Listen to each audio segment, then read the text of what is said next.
ดิฉันเด็กหญิงเสือดาดิเถิดค่ะสวัสดีค่ะดิฉันนางสาววราน้องฟางค่ะโครงงานของเรานะคะมีชื่อว่าสัญญาณเตือนตู้เสื้อผ้าค่ะหรือ Process Alarming นะคะที่มาความสำคัญที่เราจะทำโครงงานนี้ก็คือเนื่องจากในปัจจุบันของเราเนี่ยมีการเปิดตู้เสื้อผ้าทิ้งไว้ซึ่งจะมีแมลงหรือว่าหนูหรือว่าสัตว์ต่างๆเนี่ยเข้าไปในตู้เสื้อผ้าจะทำให้เกิดแบคทีเรียหรือว่าเชื้อโรคเนี่ยเข้าไปในเสื้อผ้าได้ทำให้เป็นอันตรายต่อเราได้ค่ะเราจึงจะทำโครงงานนี้ขึ้นมาชื่อว่าสัญญาณเตือนตู้เสื้อผ้าค่ะวัตถุประสงค์คือเพื่อใช้เพื่อทำการศึกษาเกี่ยวกับ IPSC และผู้บอกค่ะ2เพื่อมีประโยชน์ในการกินสอยใช้เสื้อผ้าค่ะ3คือป้องกันแมลงค่ะ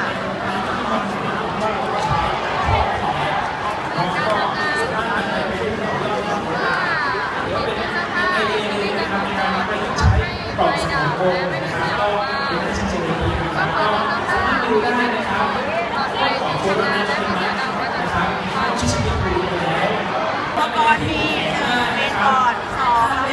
ลำโพง3หลอดไฟ LED 4ไม้5วัดพัดลม6กาวร้อน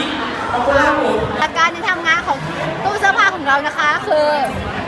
พอเราเปิดตู้เสื้อผ้าออกมาใช่ไหมคะเราเปิดสวิตช์เมนบอร์ดปุ๊บเราสักพักค่ะนี่ค่ะมันก็จะมีเสียงมีไฟออกมานะคะสปีกเกอร์ก็จะดังแล้วก็ดอกไฟก็จะสว่างนะคะตามนี้ค่ะพอเราปิดตู้เสื้อผ้านะคะสปีกเกอร์ก็จะดับแล้วก็หลอดไฟก็จะดับด้วยค่ะ